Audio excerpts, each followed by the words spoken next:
노인의 삶을 상상해 본 적 있나요? 노인이 되면 직장에서 은퇴하고 자녀들은 새로운 가정을 만들어 떠납니다. 배우자와 사별하고 친구들도 하나 둘 떠나고 나면 고독의 시간이 찾아옵니다. 우리나라는 OECD 국가 중 고령화 속도가 가장 빠른 나라입니다. 인구의 20% 이상이 노인이 되는 초고령화 사회를 목전에 두고 있는데요. 2020년 기준 노인 5명 중 1명이 혼자 살고 있는 상황에서 노인 인구가 늘어남에 따라 혼자 사는 노인 1인 가구도 늘어날 전망입니다. 노인들은 신체 기능이 저하됨에 따라 혼자서 일상생활을 영위하기가 쉽지 않습니다. 노인들 중 84%는 3개월 이상 앓고 있는 만성질환이 있는데도 혼자 사는 노인들은 아프거나 위급 상황일 때 누군가의 도움을 받기가 어렵습니다. 혼자 사는 노인의 삶을 더욱 힘들게 만드는 것은 관계에서의 고립과 단절 등 사회관계망의 약화입니다.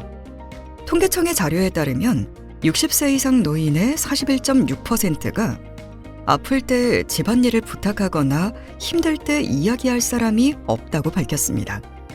고독한 노인들이 늘어나면서 고독사도 늘어나고 있습니다. 고독사 예방 및 관리에 관한 법률이 2021년 4월 1일부터 시행되었지만 고독사는 2019년 659명에서 2021년 953명으로 오히려 증가했습니다. 우리나라도 혼자 사는 노인이 많아지고 있지만 제도와 주변의 도움을 받아 외로움과 약해진 건강을 극복한 사례가 여기 있습니다. 건강을 유지하려 운동을 꾸준히 한 한모 씨. 최근 시니어 모델에 지원하여 활동하고 있습니다. 앞으로도 시니어 모델로서 남은 삶을 건강하게 지속하고 싶다고 합니다.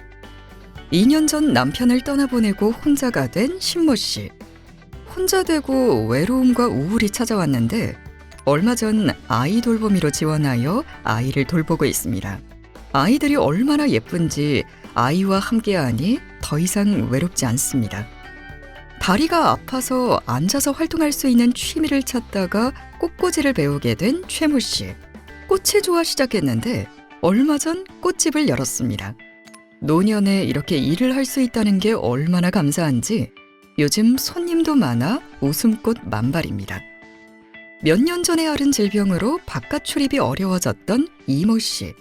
옆집에 혼자 사는 친구의 도움을 받아 병원도 다니고 재활을 할 수 있었습니다. 너무 고마운 존재가 옆집에 살아서 감사하고 있습니다. 이번 주에는 그 친구를 초대해 맛있는 밥을 대접하려고 합니다.